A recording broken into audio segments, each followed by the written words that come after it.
Like the Big Show and a standard championship belt. Some things in wrestling are just an odd fit. And this applies to factions as well. Now, as much as I love stables, I have to admit that every once in a while, even the greatest wrestling group does have an odd member. And that's the topic of this episode, because today, Dave knows 7 faction members that just didn't belong. Alright, let's start off with the Horsemen. Now, truth be told, I could probably do an entire list on just Horsemen that didn't belong alone. However, let's try to save some things for future installments. Now, with an entire pantheon of really solid wrestling talent and really solid wrestling bad guys, there were definitely members that just didn't live up to the Horseman name. But if I had to narrow things down and pick only one, I have to go with Steve Mongo McMichael. What was he doing in the Horsemen? A former Chicago Bear turned wrestler, and not a good one, might I point out, he really had no place being on the team. Starting off in the NWA, the Horsemen are a wrestling dynasty, and somehow this football player ended up on the team. It just made no sense. And the biggest crime is that unlike some other wrestling talents that actually start somewhere else only to become wrestlers later in life, he definitely wasn't good at it. At all. And sadly, he wasn't even good on the mic, so he couldn't even pick up the slack in that department. He really had no business being in the Horsemen, and some would even argue that he had no business in wrestling, period. Next up, the $1 Million Corporation. Well, to be totally honest, I'm just putting this on the list to shut my friend up. So, the $1 Million Corporation, who didn't belong?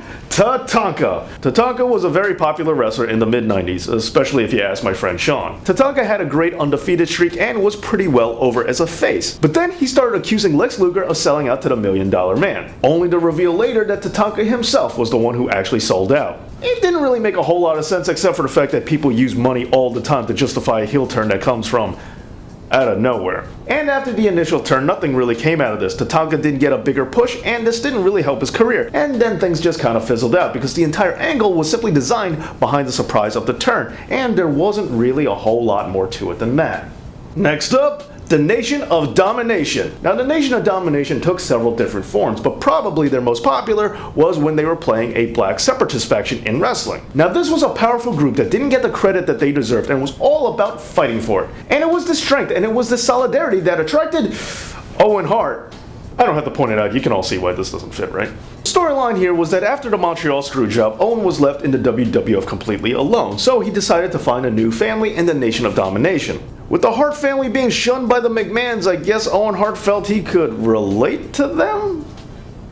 Now, the storyline seemed like it was trying to cut the racial undertones of the nation, but as I think we can all tell, it definitely wasn't successful.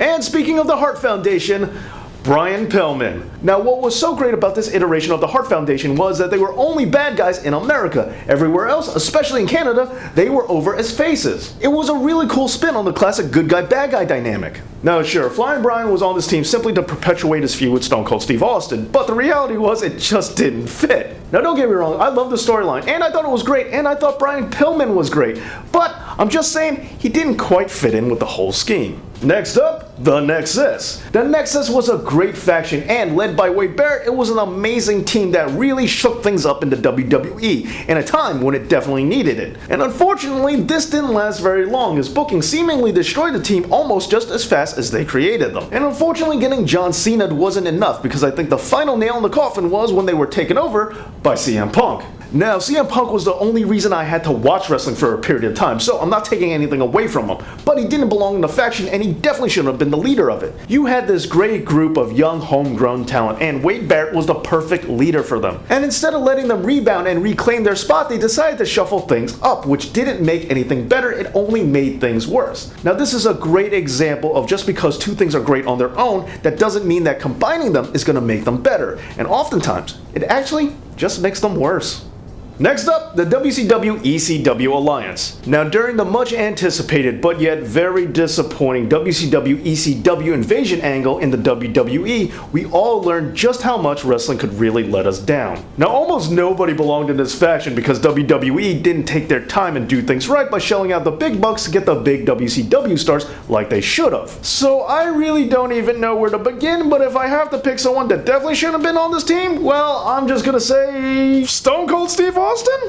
Yeah, I know he was in WCW, and I know he spent a whole 5 minutes in ECW, but Stone Cold Steve Austin was not the same guy as Stunning Steve Austin or Superstar Steve Austin as far as I'm concerned. The Stone Cold Steve Austin character was the embodiment of the WWE, so it definitely made no sense why he would join the opposing faction. And what was worse was that this entire storyline that we were eagerly excited for ended up devolving into just something that no one really cared about.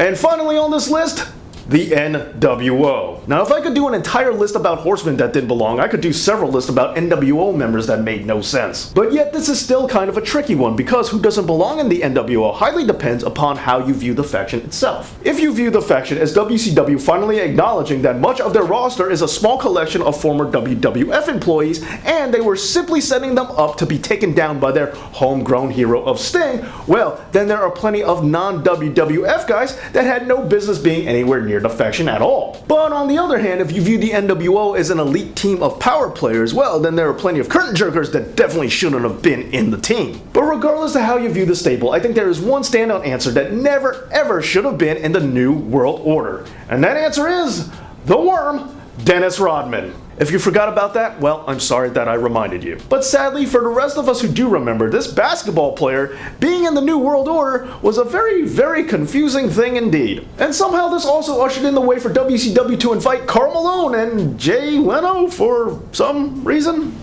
The New World Order is one of the greatest wrestling factions of all time, and as much of a bad boy rebel as Dennis Rodman might be, the NWO definitely doesn't need a celebrity wing. Well, there you go. There are 7 really odd faction members. As I said before, I could definitely do a lot more of these lists, so go ahead and let me know in the comments if you're interested. And don't forget to like and subscribe. Thank you so much for watching, and this has been Dave Knows.